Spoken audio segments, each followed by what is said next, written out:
E aí galera, boa noite, todo mundo tranquilo aí? Bom, vamos lá. Hoje é aula de prato de sistemas, né? Vou continuar usando diagramas UML, né? Na última aula eu passei exercícios sobre diagramas de, de classe, tá? Eu vou resolvê-los junto com exercícios de casos de uso na próxima aula de revisão, tá bom? Então tá aí, ó, diagramas de caso de uso, né? Use case. O que é um diagrama de caso de uso? Para que ele serve? Vamos lá. Caso de uso. Unidade funcional provida pelo sistema, subsistema ou classe manifestada por sequências de mensagens entre o sistema e um ou mais atores, ou usuários, né? Segundo Jacobson, podemos dizer que um caso de uso é um documento narrativo que descreve a sequência de eventos de um ator que usa o sistema para completar um processo. Bom, o caso de uso, né, ele pode ser escrito, tá? Narrativo, igual um requisito funcional, beleza? Neste caso aqui, eu estou exemplificando diagrama de caso de uso, tá? Eu vou até mostrar o requisito funcional logo na frente lá na aula. Vou explicar, vou mostrar o caso de uso para aquele requisito funcional e vou criar o diagrama de caso de uso para aquele caso, beleza? Bom, um caso de uso identifica uma funcionalidade que um sistema pode oferecer. Abrir conta, sacar, verificar saldo, né, logar, fazer qualquer transação, qualquer ação efetuada pelo sistema, eu vou representar por um caso de uso, tá joia?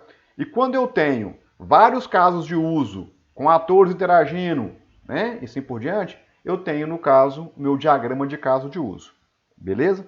Que é o que nós vamos tratar lá na frente. Tá? Eu vou criar um caso de uso, vou criar lá um requisito funcional, melhor, baseado no requisito funcional, eu vou elucidar um caso de uso, tá? Não só um, né? Vários casos de uso, e vou criar o diagrama para aquele cenário, tá bom? Objetivos, né? Diagrama de caso de uso tem por objetivo demonstrar as diferentes maneiras que o usuário pode interagir com o sistema. É bacana isso aí. O objetivo é a compreensão do comportamento externo do sistema por qualquer stakeholder. O que é stakeholder mesmo? Todo mundo que está envolvido no processo lá, né, dos requisitos, tá? Ele vai realmente tentar, entre dos atores, mostrar a interação dele, né, com o sistema. Apresenta o sistema através de perspectivas do usuário, né, que é o mais interessante disso aí tudo. Nesses diagramas, não nos aprofundamos em detalhes técnicos que dizem respeito como o sistema faz. Ou seja, se eu vou usar um if, se eu vou usar um shift case, se eu vou usar uma classe, se eu vou usar uma classe abstrata, se eu vou usar uma interface. Pode até ser que o meu diagrama de classes determine isso para a gente.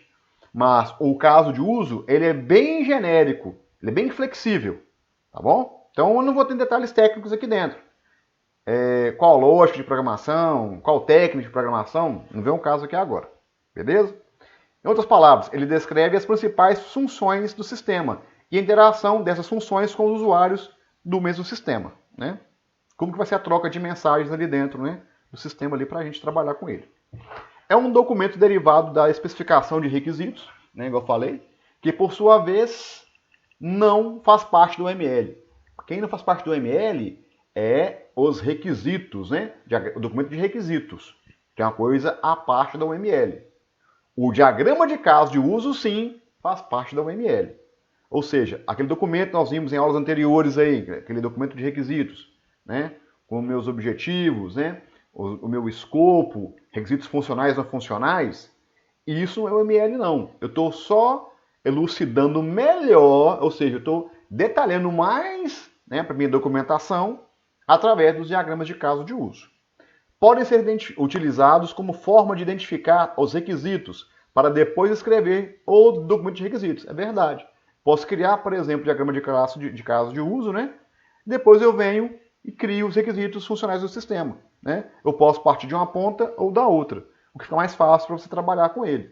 O interessante é que tenha no documento final os seus diagramas, os seus requisitos funcionais e um caso de uso, né? Ou casos de uso, diagrama de casos de usos, para aquele requisito, ok?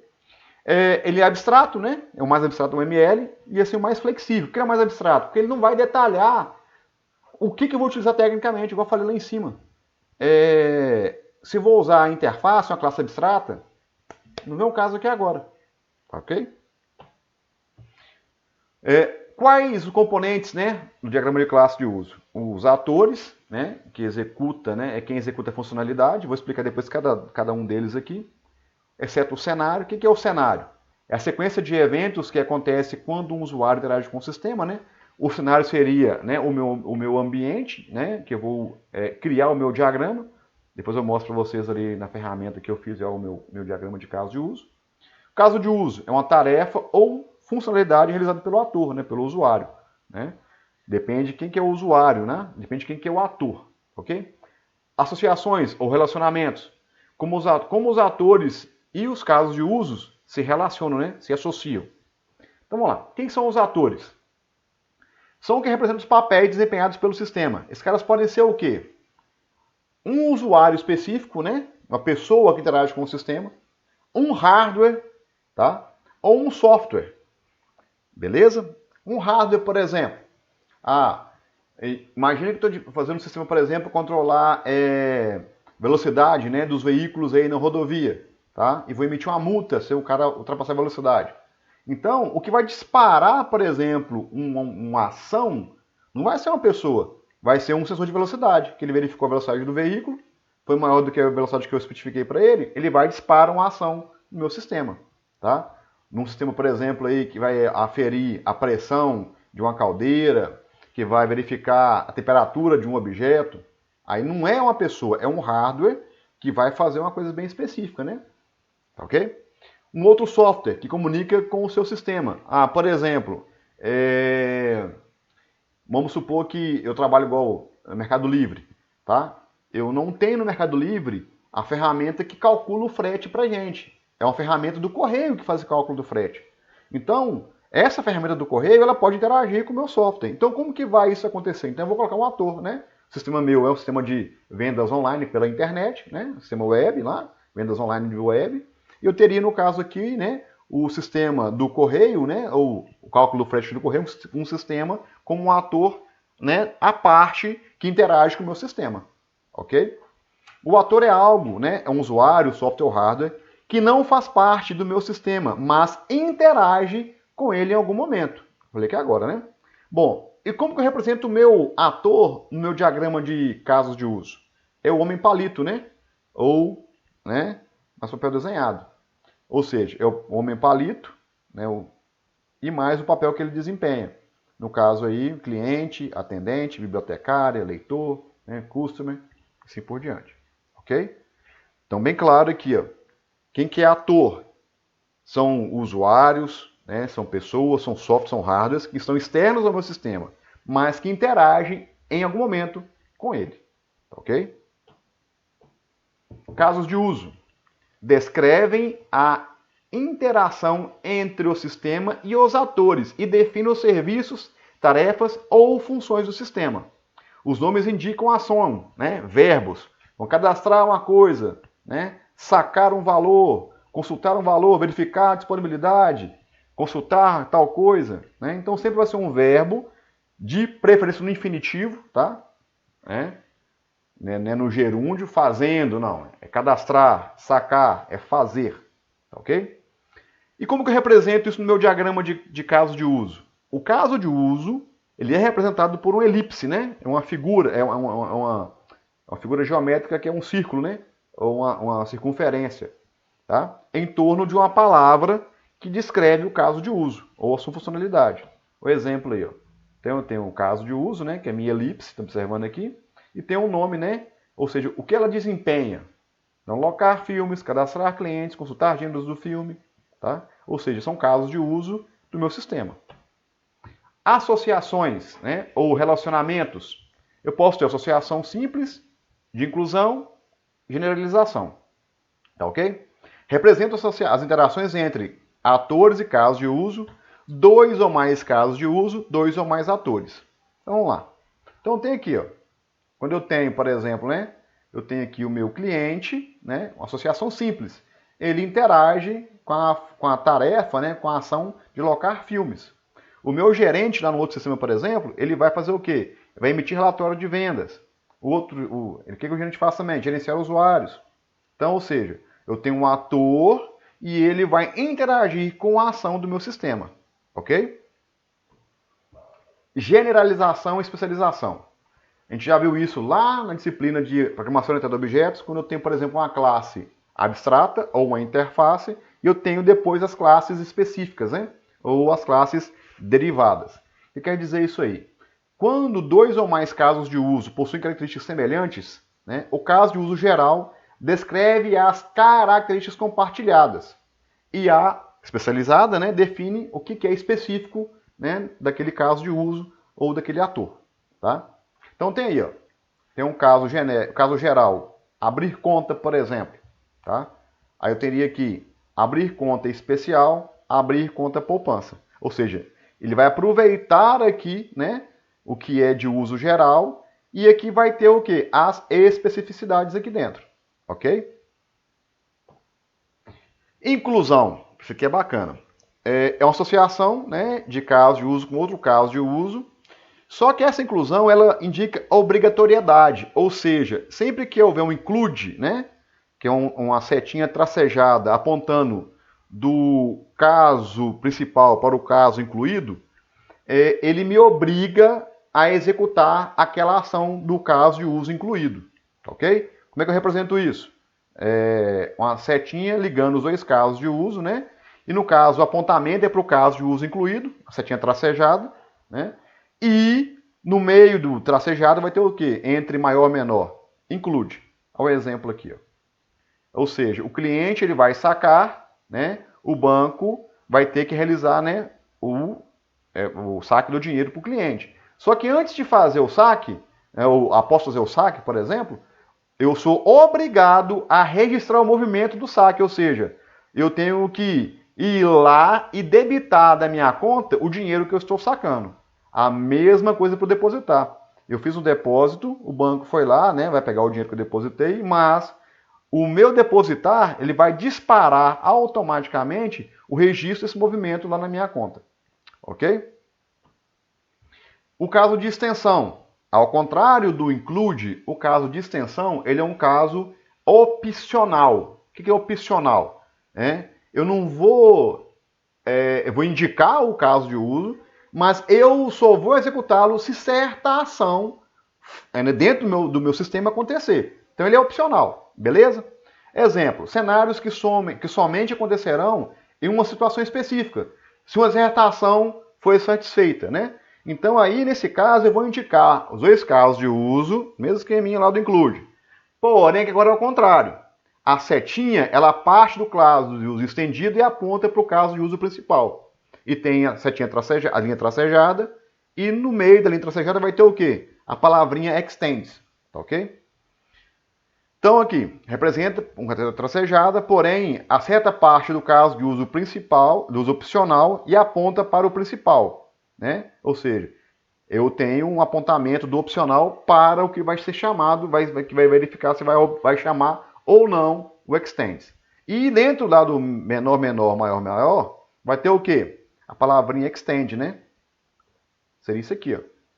Ou seja, o cliente ele quer encerrar uma conta no banco. Então, o que vai acontecer aqui? Ele vai, se for o caso, se for necessário, sacar o dinheiro que estiver na conta. Ou, se o cara estiver devendo, ele vai ter que depositar o dinheiro. Está vendo que ele extend? Ele parte do caso de uso opcional, aponta para o caso principal, palavrinha extend. Beleza? Identificando casos de uso. Isso aqui é legal, eu falei lá no começo da aula. Que eu vou utilizar, né, um requisito funcional, ou vários requisitos funcionais, para levantar, né, os meus casos de uso e montar um cenário, beleza? E aí, dentro desse cenário, eu vou, né, desenhar meu diagrama de casos de uso. Então, vamos lá. Então, biblioteca, por exemplo. Para usar o serviço de uma biblioteca, os leitores deverão estar registrados e possuir um cartão com número de identificação e foto. Beleza. Requisito 2. O RF2, né?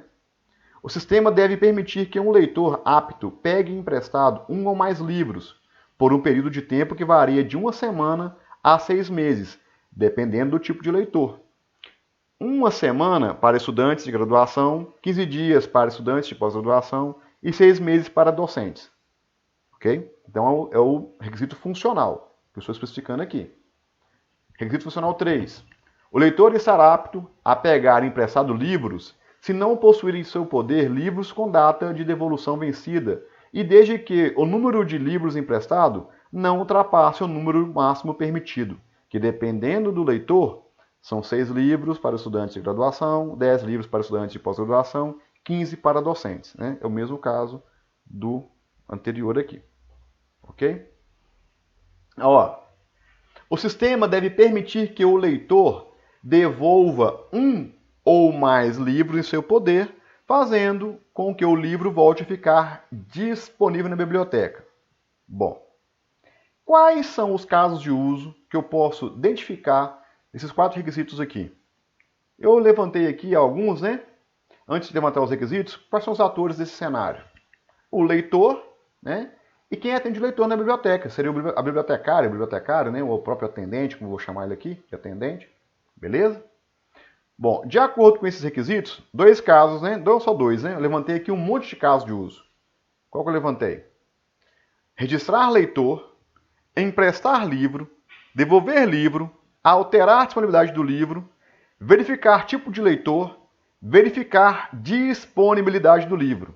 Então, olha o que gerou pra gente aí. Um leitor, ele, quando você quiser fazer, né, pegar empréstimos na biblioteca lá, né, dessa escola, dessa faculdade, ele vem cá e faz o quê? Ele se registra, né? Então eu tenho o quê? A minha ação registrar leitor, o leitor vai chegar com os documentos dele e quem vai atender é o atendente, ok? Aqui, ó. Aí o leitor, vou pegar um livro emprestado. Eu vou emprestar o livro, beleza? Ou seja, eu quero um livro emprestado. Aí o atendente, opa, vou emprestar. Só que, antes de emprestar o livro, eu tenho que obrigatoriamente ver o quê? O livro está disponível? Se estiver, qual o tipo de leitor? E outra coisa, aqui, dependendo da quantidade de dias que for, né, emprestar o livro, tem que verificar o quê? O tipo de leitor. Lembram lá quais os dias, quantidade de dias que ele pode ficar o livro emprestado? E quantidade de livros que pode ficar emprestados para aquele tipo de leitor? Então, olha aqui, ó. Se eu for verificar a quantidade de livros, quantidade de dias, eu venho cair tipo de leitor que está fazendo a minha alocação, né, o meu empréstimo. Mas o ver disponibilidade do livro, ele obrigatoriamente tem que ver qual tipo de leitor. Para ele ver o quê? Se o livro foi emprestado, né? Qual a disponibilidade de poder pegar o livro? Ok? E outra coisa, quando eu acabo de emprestar o livro, eu obrigatoriamente tenho que fazer o quê? Alterar o status dele, né? A disponibilidade dele. Ou seja, de disponível passa a ser o quê? Para indisponível, né? Ou emprestado. Ok? A mesma coisa, o leitor devolve um livro, olha aqui, o que você tem que fazer? Ele tem que obrigatoriamente mudar o status do livro, né? De emprestado para agora disponível. Ok? Então, galera, basicamente, né, isso aqui é o meu cenário, o meu ator, os meus casos de uso, né, e as minhas associações, tá vendo? Simples, né? Eu não usei aqui nenhuma associação, né, de generalização e especialização, poderia utilizar se fosse o caso, né? Mas não utilizei, igual por exemplo, leitor, por exemplo. O leitor, eu poderia colocar aqui, leitor seria o quê? Se eu quisesse fazer uma forma diferente, né? Docente, aluno de pós-graduação, aluno de graduação, por exemplo. Ou seja, ele é um leitor, mas eu tenho o quê? Especificidades aqui diferentes para cada tipo de leitor. Eu poderia fazer isso aqui se fosse o caso, tá bom? Então, isso aqui é o meu cenário com os meus atores, os meus casos de uso e as minhas associações. Beleza? Aonde eu fiz isso aqui? Nesse canal aqui. Eu fiz usando o Lucidchart, tá? Ele é gratuito, até um certo limite de dados armazenados. Então, para os nossos trabalhos aqui de escola, eu utilizei eles aqui. Muito tranquilo, dá para trabalhar com muita coisa aqui, tá? Então, eu gerei aqui, ó. Você pode vir aqui e mudar, né? Por exemplo, você quer fazer uma outra associação, né? Quero apagar isso aqui, ó. Isso aqui não está certo, vou apagar esse cara aqui de dentro. Ele vem aqui, ó, delete, ele apaga, né? Posso criar um outro caso de uso. Então vem aqui, ó, põe outro caso de uso aqui dentro. Aí eu vou associar o caso de uso àquele ator. Então vem aqui, ó, associo ele ao ator. Ou outro caso de uso, estão observando? E assim eu faço, ó, como é que vai ser meu tipo de linha? Vai ser um tipo reto. Vai ser o quê? Ah, ele é estendido? Associação simples. Estão observando? É extend, é include. Então, olha que legal. Vamos supor que eu vou botar aqui um extend, né? Só um exemplo. Então vem aqui, ó, apago esse cara aqui de dentro. Vem cá e escrevo. Extend. Então, eu fiz aqui também nesse cara aqui, né, diagrama de classes. Desculpa, eu fiz no Lucid Chart também o diagrama de classes, né? E tem vários diagramas aqui, ó, que eu posso trabalhar. Diagramas UML. Tá ok? Bacana, galera? Então, voltando aqui à nossa aula. Então, associação requisitos, casos de uso. Um requisito pode referir-se a mais de um caso de uso. Preciso ler agora. Um caso de uso pode referir-se a mais de um requisito. Então, no seu diagrama lá, no seu documento de requisitos, vocês podem criar, né, os requisitos funcionais, belezinha. E quando você for dar o cenário de cada requisito, né, especificar cada requisito, você pode colocar assim depois. Ó. Requisitos funcionais. O R1, R2 e R3 ligado a qual caso de uso? Que é esse caso de prestar livro. O R3, R1 e R4, devolver livro. Então, eu posso associar, né, os requisitos aos casos de uso aí, se eu precisar de fazer isso. Como ele é flexível, eu não sou obrigado a informar essa tabelinha aqui não, tá? Eu vou fazer lá no diagrama do documento de requisitos, né, para a gente poder fechar a disciplina.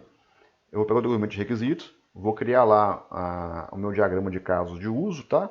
E já vou colocar lá para cada requisito o caso de uso específico dele. Tá ok, galera?